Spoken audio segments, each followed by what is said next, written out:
কিন্তু জেলা প্রশাসনের আয়োজনে উপজেলা সাংস্কৃতিক উৎসব এবং পিঠা মেলার আয়োজন করা হয়েছে, যেটি 3 দিন ধরে চলছে। আজকে তৃতীয় দিন এবং বলা যায় শেষ দিন, এবং তৃতীয় দিনের যে অবস্থা মেলার দেখতে পাচ্ছি যে অন্যান্য দিনের মতো কিন্তু দর্শনার্থীদেরও কিন্তু অনেকটা ভিড় জমেছে, এবং বিশেষ করে যে মেলার যে প্রধান আকর্ষণ বলা যায় যে পিঠার স্টলগুলোতে কিন্তু আমরা দর্শনার্থীদের কিন্তু ভিড় দেখতে পাচ্ছি, এবং দর্শনার্থীরা কিন্তু দূর দূরান্ত থেকে ছুটে এসছেন। এখানে কিন্তু 19টি স্টল রয়েছে, যার মধ্যে 12টি স্টল কিন্তু পিঠার, এবং বলা যায় যে পিঠার স্টলগুলোতে ভিড় এবং কেনাবেচা কিন্তু পিঠার স্টলগুলোতেই অনেকটা বেড়েছে। একই সাথে যে অন্যান্য স্টল রয়েছে, বিশেষ করে বইয়ের দোকানগুলোতেও কিন্তু সাহিত্যপ্রেমীদের ঢলও কিন্তু আমরা দেখতে পাচ্ছি। তো আমরা একজন উদ্যোক্তার সাথে কথা বলবো এবং তার কাছে জানতে চাইবো আপনাদের পিঠার কেনাবেচা কেমন হচ্ছে আর স্টলগুলোতে দর্শনার্থীদের সমাগম কেমন। আসসালামু আলাইকুম, আমি lima Rahman, entrepreneur and e commerce উদ্যোক্তা প্ল্যাটফর্মের পক্ষ থেকে। আমাদের প্রথম দিন আমরা 10টা আইটেমের পিঠা এনেছিলাম, তো মোটামুটি ভালো চাহিদা ছিল। তারপরে সেকেন্ডে আমরা আরও একটু বাড়াইছি, কিন্তু আজকে আমাদের স্টলে প্রায় 30টি আইটেমের পিঠা আছে প্লাস কেক। আলহামদুলিল্লাহ সব কিছু মিলিয়ে অনেক ভালো। আমাদের যে পিঠার যে চাহিদা তার প্রতিদিন আমরা যা আনি তার তুলনায় আগেই প্রোগ্রাম শুরু হওয়ার আগেই আমাদের পিঠা শেষ হয়ে যায়, স্টল খালি হয়ে যায়। আজকে আমাদের অনেক বেশি আছে আইটেম সবকিছু। হ্যাঁ, ধন্যবাদ। আমরা আসলে উদ্যোক্তাদের সাথে কথা বলে যেমনটি জানতে পারলাম, তারাও বলছিল যে তাদের স্টলগুলোতে দর্শনার্থীদের ভিড় এবং একই সাথে কেনাবেচাও বেশি। আমরা একটু আগত দর্শনার্থীর সাথে কথা বলবো এই যে পিঠা মেলা এবং বইয়ের যে দোকানগুলো রয়েছে। তো আপনার কাছে এই যে ভিন্নতা কেমন মনে হচ্ছে? আসলে এই ধরনের একটা ব্যতিক্রম আয়োজন ভোলাতে এই প্রথম। সবসময় যেমন বই মেলা হইলে বই মেলা, 21শে বই মেলা, আবার পিঠা মেলা সব ভিন্ন রকম দেখছি, কিন্তু এবার একের ভিতর সব। একদিকে বই মেলা, আবার অন্যদিকে হচ্ছে পিঠা মেলা, আবার সাংস্কৃতিক অনুষ্ঠান, সব কিছু মিলিয়ে ভালো লাগছে। এখানে নিত্য নতুন অনেক পিঠা সম্পর্কে আমরা ধারণা পাচ্ছি। আগে মাত্র কয়েকটা পিঠার নাম জানতাম, এখানে এসে অনেক ধরনের পিঠার নাম জানতে পেরেছি, অন্যান্য পিঠার স্বাদ গ্রহণ করতে পেরেছি। সব কিছু মিলিয়ে আমার আসলে অনেক ভালো লেগেছে।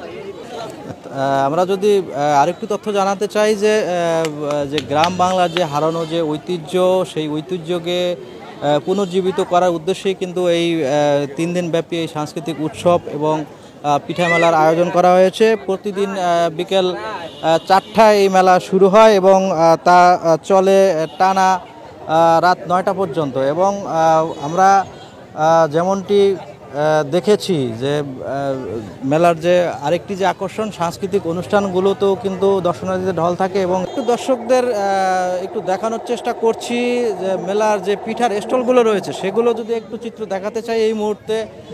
কিন্তু আমরা দেখতে পাচ্ছি যে দর্শনার্থীদের কিন্তু ভিড় রয়েছে এবং তারা কিন্তু এখানে পিঠার স্টলগুলোতে এসে জড়ো হচ্ছেন, এবং যে পিঠাগুলো রয়েছে গ্রাম বাংলার যে ঐতিহ্য পিঠা, নানান রকমের বাহারি পিঠার কিন্তু সমারোহ স্টলগুলোতে। এবং আপনারা দেখতে পাচ্ছেন ক্রেতাদেরও কিন্তু অনেকটা ভিড় রয়েছে, এবং এসব পিঠা কিন্তু তারা সংগ্রহ করছেন, কিনে নিয়ে যাচ্ছেন। এবং এই প্রদর্শন দেখে নারীরাও কিন্তু, বিশেষ করে যারা কর্মজীবী নারী রয়েছেন, তারাও কিন্তু অনেকটা আগ্রহ প্রকাশ করছেন এই পিঠা তৈরির প্রতি। তো আমরা এই 3 দিনই কিন্তু দেখেছি যেমনটি যে পিঠার স্টলগুলোতে দর্শনার্থীদের ভিড় রয়েছে এবং সংস্কৃতি কর্মীদের ভিড় রয়েছে। একই সাথে কিন্তু যে বইয়ের স্টলগুলো রয়েছে সেখানেও কিন্তু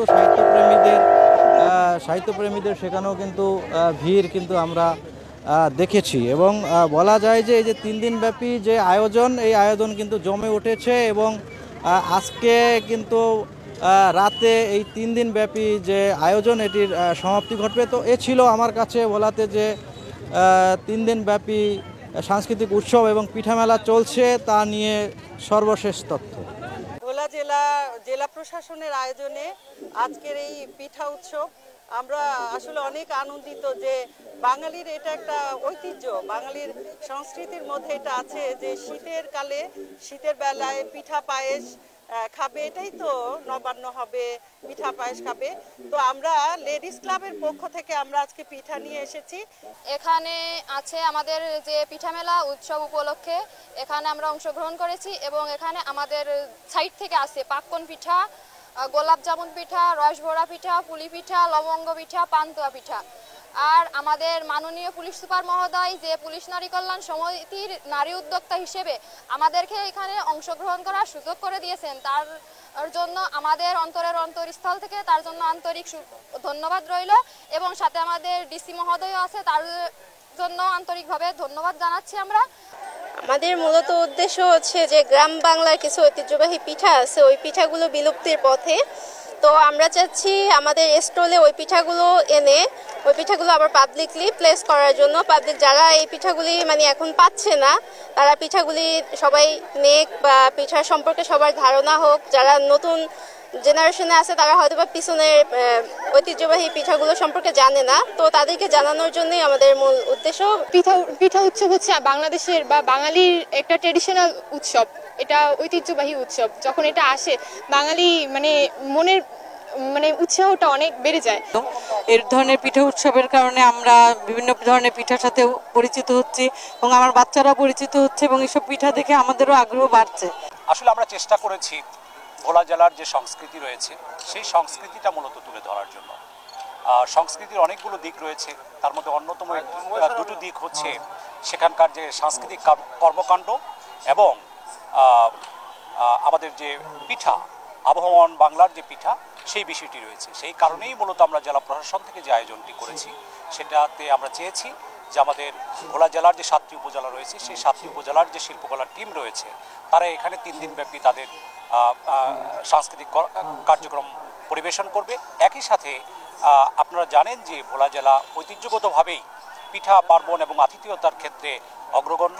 সেই কারণেই সেই জেলার মানুষের ভিতরে যে সকল পিঠার প্রচলন রয়েছে সেগুলোকেও আমরা একটা প্ল্যাটফর্মে নিয়ে আসার চেষ্টা করেছি।